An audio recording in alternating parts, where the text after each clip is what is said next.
This is verse 10 of the 12th chapter of the Gospel of Matthew.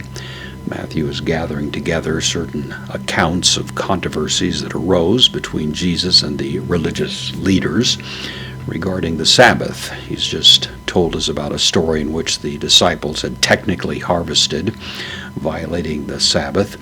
And now we come to the next of these, which is beginning in verse 10, Kai, and the connective idu, and interjection means look. This is taking place, of course, on the Sabbath day, and it's in a synagogue. The religious leaders are obviously in attendance, and Matthew points out, look, a man, anthropos, in the nominative singular, a man, kera, this is the accusative of care, which means a hand, as in a chiropractor, something like that.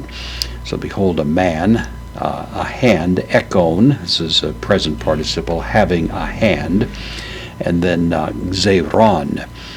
This is the word that is rooted in the word for dry, suggesting dry ground, and from that derived notions of a dry plant, deprived of water, might be withered up, and that's the sense of it here. A dry, literally, or withered hand is the idea. Unusable, a man who is impaired in that regard. So look, a man having kera, having a withered hand.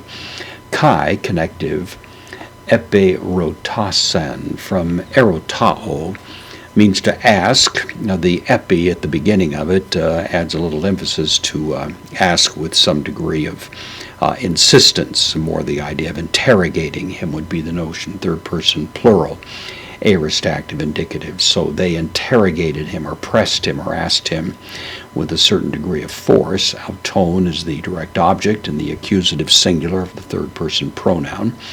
And they pressed him or asked him legontes, present participle, saying.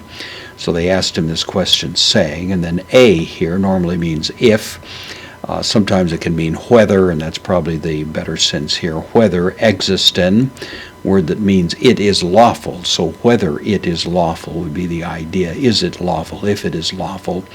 Tois, the dative plural of the article with sabasan, the Sabbath. So the dative of reference here, is it lawful with respect to the Sabbaths? Therapeusai, this is a aorist infinitive from therapeuo, to heal. Is it lawful with respect to Sabbath days to heal, is the idea. Hina, this is normally used with the subjunctive as we have it here. Kategoresosen.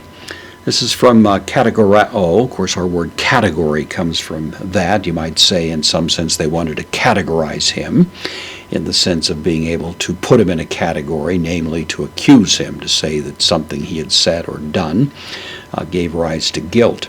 The root of the word is actually agora, which you know means a marketplace. But broader than that, it means a gathering place. The kata at the beginning it implies to gather down, to put things in a certain place is the notion, and then derived out of that is the idea of categorizing something, and from that, of course, the notion of bringing a frame of reference within which an accusation could be brought. Takes the genitive normally, so we have the genitive pronoun here, masculine genitive singular, so in order that they might categorize him. In other words, the reason they're asking the question is not simply academic interest or curiosity, but they're setting a trap. They want to catch him. They want him to say something that is going to give them a basis upon which to bring a charge against him. And they're hoping thereby, of course, to embarrass him and to cause him to lose face and lose credibility.